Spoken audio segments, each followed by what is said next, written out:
Tony, our pre-season tour of the US concludes with a 4-2 victory here. Another good workout for the boys.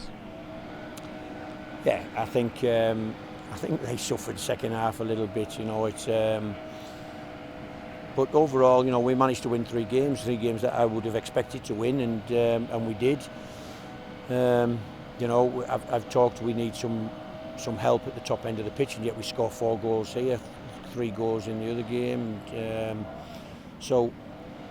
We need to make sure at the other end of the pitch that we stop conceding goals, of course, and there's still some development there to be done. But we haven't in any game played anywhere near what we would consider a strongest team. We've balanced the teams with young players and senior players, and so we've never played our strongest team. And I'd like to think if we'd have played any of these teams with our strongest team, we'd have been more emphatic. But we found a way to win 3 games and worked in extraordinarily hot conditions, trained in extraordinarily hot conditions, and there'll be huge benefits hopefully at home on the back of this trip.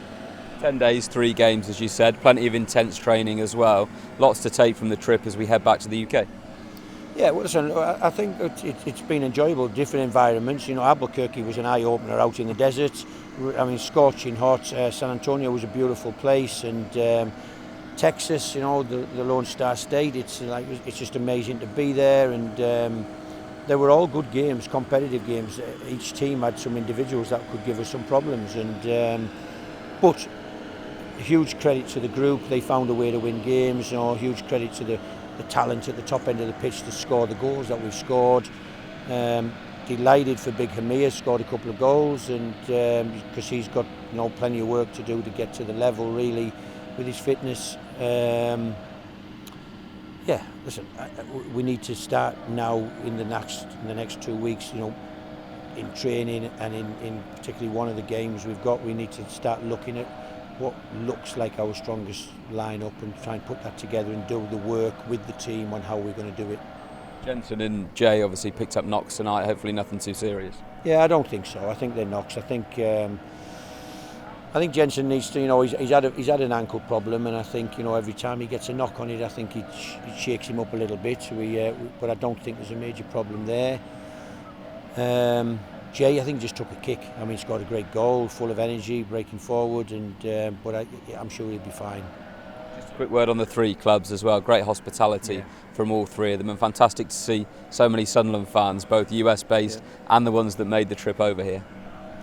I'd have to say it's amazing. I think it's we shouldn't be surprised, to be honest. There's people been following us around on the planes as we've been going from one place to the other, and it's amazing commitment for them and expense to their pocket, I'm sure. But and there seems to be a lot of people who live in the US who've travelled a long way as well and got on aeroplanes to come and see their team and watch us training, and we've been delighted to be able to meet the people and have some pictures, sign some autographs, talk to the people, and hear their stories of how they've found themselves in the US of A and where they're originally from and how their family are doing, and how they follow the team. So I'm just pleased that we could win some games for them and put on some performances that were okay. I mean, second half got a bit tired and fatigued tonight, but